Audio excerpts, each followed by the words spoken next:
Welcome to the deep dive, everyone. Glad to be here. Yeah, and today we're looking at something that, well, whether you're, studying for a TEAS or an HESI nursing entrance exam, or you're just like insanely curious about how you ended up with your grandfather's nose, this is for you. We're on a mission to crack the code of biological inheritance. Right, which means we are talking about the Punnett square. Exactly. The classic Punnett square, which at first glance, it's just this simple 2x2 grid, right? Like a little mathematical fortune teller for offspring. Yeah, it looks so basic, just 4 boxes. Mhm.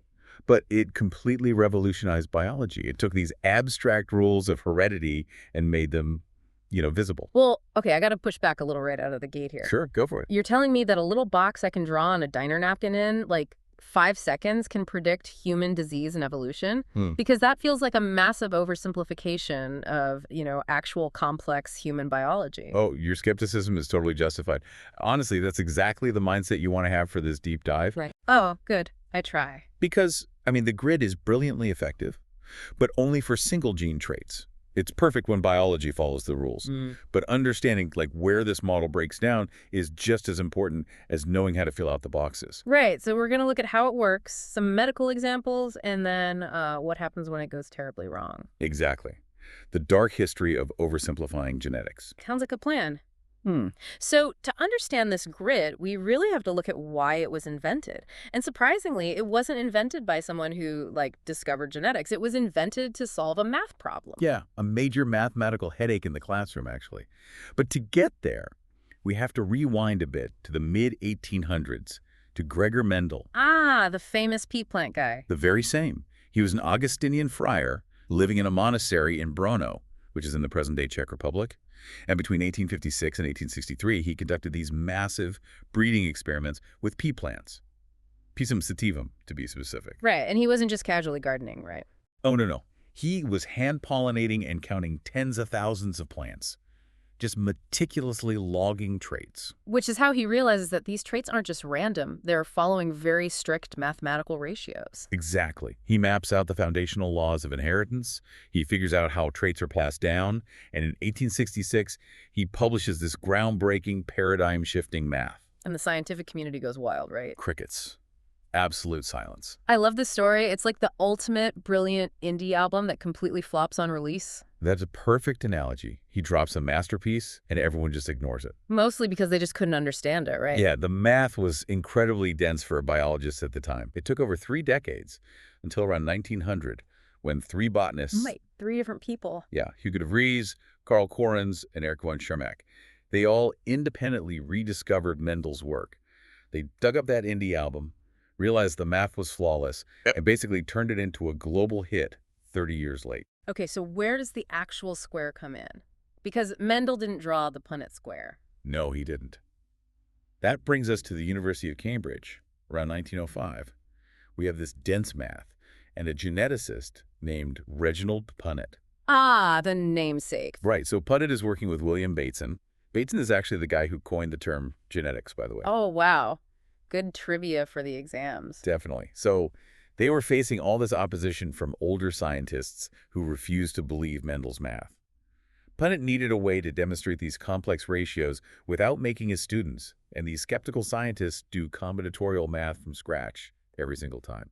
Honestly, a lifesaver for students everywhere. He basically just solved a communication problem. Exactly. He published the square around 1906 and really popularized it in his 1911 book, Mendelism.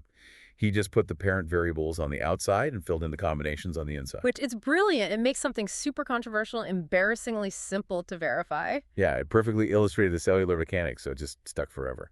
Okay, so let's get into those mechanics. For anyone prepping for a TEAS or HESI exam right now, this is vocabulary bootcamp time. Let's use Mendel's pea plants to explain how this actually works. Sure. So when you look at a pea plant, you are looking at the physical expression of a gene. Right, and a gene is just a segment of DNA, like the instructions. Exactly. But genes have alternate versions. We call those alleles.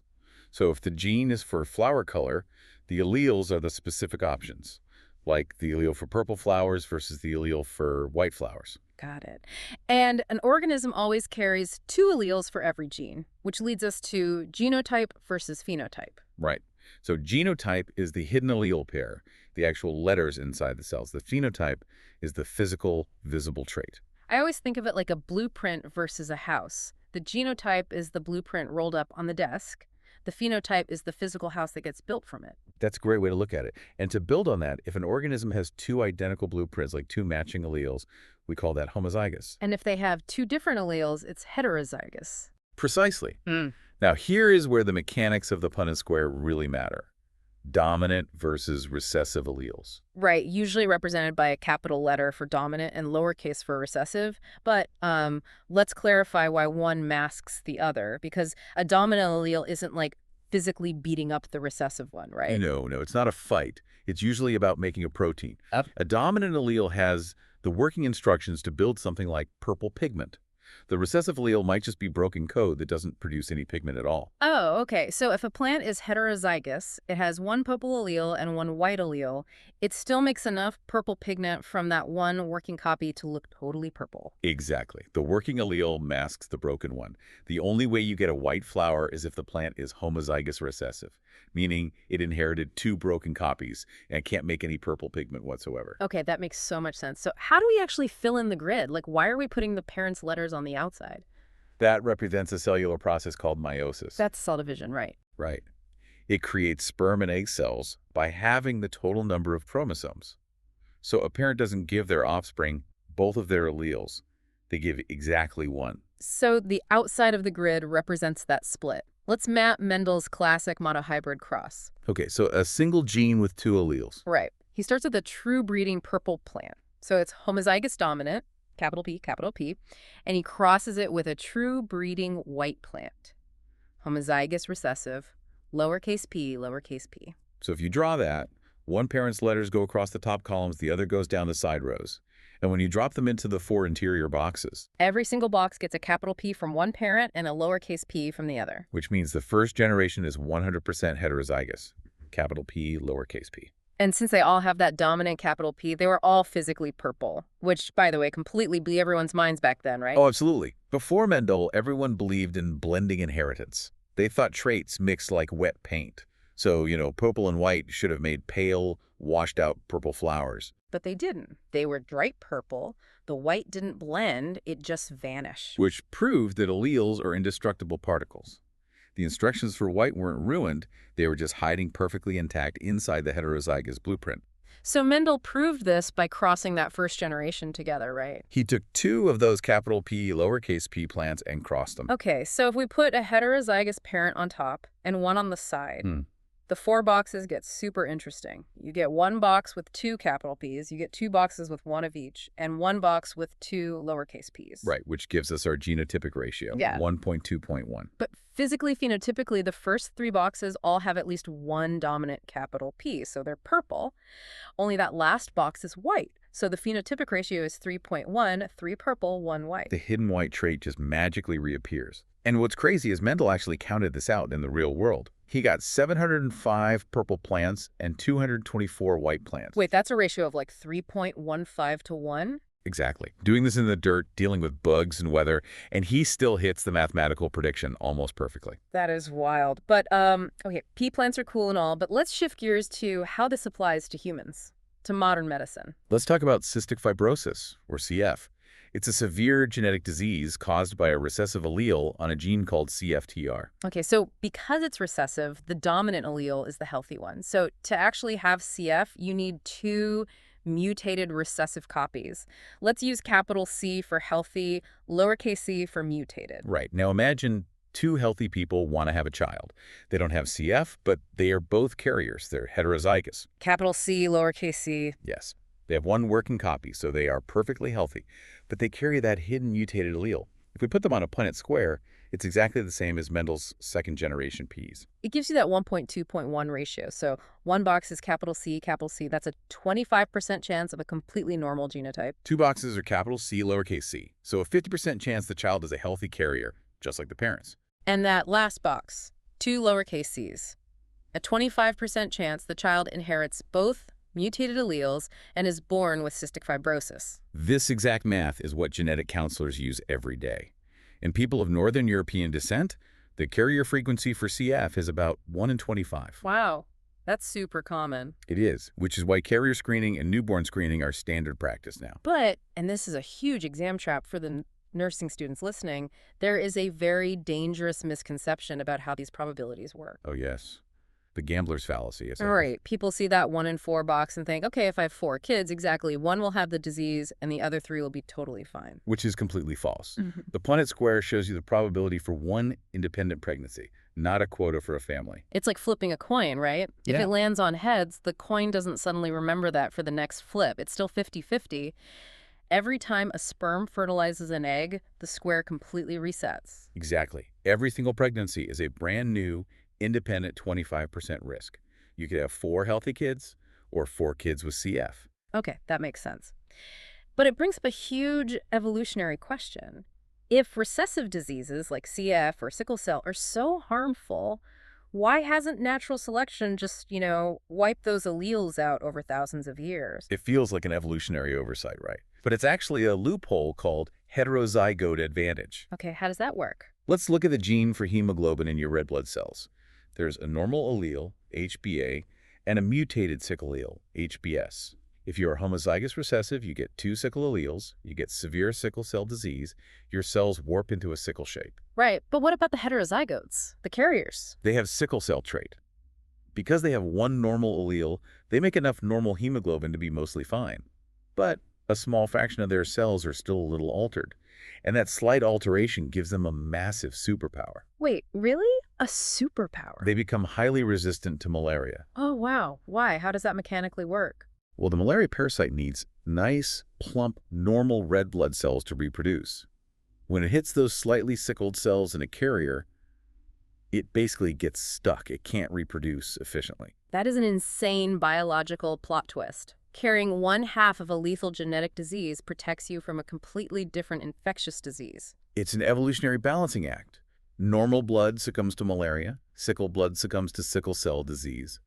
But the heterozygote survives both, so they live to pass on that sickle allele to the next generation. Which explains global health policies today. I mean, in parts of sub-Saharan Africa where malaria is endemic, the carrier frequency for sickle cell is almost 1 in 4 people, right? Exactly. The pressure of malaria forces the allele to stay in the population. The Punnett square isn't just about families, it's mapping evolutionary pressure. It's a gorgeous model, but I know we said we'd talk about this, that elegance is dangerous, isn't it? Yes. Because it's so clean, humans have tried to force things into that 2x2 grid that absolutely do not belong there. Right, because humans aren't peas. This actually started a huge fight in the early 1900s between the Mendelians like Punnett and the biometricians like Carl Pearson. The biometricians looked at the grid and said, this only works for binary oddball traits, like a pea is wrinkled or smooth. But look at human height or weight. It's a continuous spectrum. There's no tall allele and short allele. Right, they thought Mendel's math was a parlor trick. It took until 1918 for Ronald Fisher to prove they were both kind of right. Yes, Fisher mathematically proved polygenic inheritance. He showed that continuous traits, like height, aren't controlled by one gene. They are controlled by dozens of genes working together. So each gene uses a Punnett square, but they all stack up into a bell curve. Exactly, meaning you can't map human height on a napkin. You'd need a grid with millions of boxes. But society just ignored that complexity, didn't they? They did. And it led to one of the darkest periods in science. In the early 20th century, the eugenics movement took extremely complex social issues like poverty, criminality, and quote-unquote feeble-mindedness, and they blamed them on single recessive genes. Just treating human poverty like a white pea flower. Exactly. It was absolute junk science. But they used the authority of the Punnett square to convince governments that they could literally breed out criminality. Which led to horrifying policies. It was used to justify sweeping immigration restrictions and the forced sterilization of over 60,000 people in the U.S. alone. It's a devastating historical lesson. When we strip away nuance and force a complex reality into a simple binary box, people get hurt. It's just a math tool, but the ethical consequences of misusing it are massive. Absolutely. And on a much lighter note, but still related to oversimplifying polygenic traits, also ruined the biggest myth from high school biology: eye color. Oh my gosh, yes. I was absolutely taught that brown eyes are dominant, blue eyes are recessive, and 2 blue-eyed parents can never, ever have a brown-eyed child. Everyone was taught that, and it is completely wrong. Eye color is polygenic. It involves multiple genes, primarily OCA2 and HERC2. So the simple dominant recessive thing just doesn't work. Right. It's rare, but two blue-eyed parents can totally have a brown-eyed child. While we're busting myths, let's hit one more exam trap. The idea that dominant means common and recessive means rare. Yeah, that's a huge misunderstanding. Dominant and recessive only describe how two alleles interact inside one cell. It just dictates which protein gets expressed. It has zero correlation with how many people in the world have that trait. Like blue eyes. Blue eyes are a recessive trait, but in parts of Scandinavia, almost everyone has them. Exactly. Or look at Huntington's disease. It's a dominant disorder. You only need one mutated allele, but it's incredibly rare globally. Dominant does not mean common. Love that. Okay, before we wrap up, we need to touch on some advanced vocabulary for the exams. Because even single genes sometimes break the dominant masks recessive rule. True. For example, incomplete dominance. This is when the heterozygote is a literal blend. Like if you cross a red snapdragon with a white one, you get a pink flower. The red doesn't fully mask the white. Oh, right. But then what about blood types? Like, I have AB blood. The A and the B aren't blending into a hybrid, but neither is masking the other either. That is codominance. Both alleles show up fully and completely at the same time. You have A antigens and B antigens on your cells. And blood also shows multiple alleles. Right, because an individual only has 2 spots for alleles, but in the human population there are 3 options, A, B, and O. Precisely. We also have to mention sex-linked inheritance. These are traits located on the X chromosome, like red-green color blindness or hemophilia. And since males generally only have one X chromosome paired with a Y, they don't have a backup X to hide a recessive mutation, so they get those conditions a lot more often. You just track that on a slightly modified grid using X and Y. Okay, my favorite exception, though, is epistasis. This is when one gene just completely overrides a totally separate gene, and the best example is Labrador retrievers. Oh, it's such a fun example. To breed black, chocolate, or yellow labs, you actually have to track 2 genes. Right, the first gene is for pigment color, dominant for black, recessive for chocolate. But the second gene is epistatic. It controls whether the pigment is actually deposited into the dog's hair. So if a dog gets the recessive version of that second gene, the pigment machine just shuts off. It doesn't matter if the first gene is shouting, be black or be chocolate. The hair stays unpigmented. You get a yellow lab. It's brilliant. It really shows how intricate even simple genetics can be. Okay, we have covered so much ground today. Let's do a quick, punchy recap for everyone taking notes. The 5 crucial takeaways. Sounds good. Takeaway number 1. The Punnett square calculates probabilities per independent pregnancy. It doesn't give you a family quota. Right, the coin resets every time. Number 2, memorize the classic carrier cross. A capital A, lowercase a crossed with another capital A, lowercase a. Right, that always gives a 1.2.1 genotype ratio and a 3.1 phenotype ratio. Number 3, dominant and recessive describe cell interactions, not how common or rare a trait is in the population. Number 4, traits don't blend like wet paint. Alleles are discrete units that hide perfectly intact.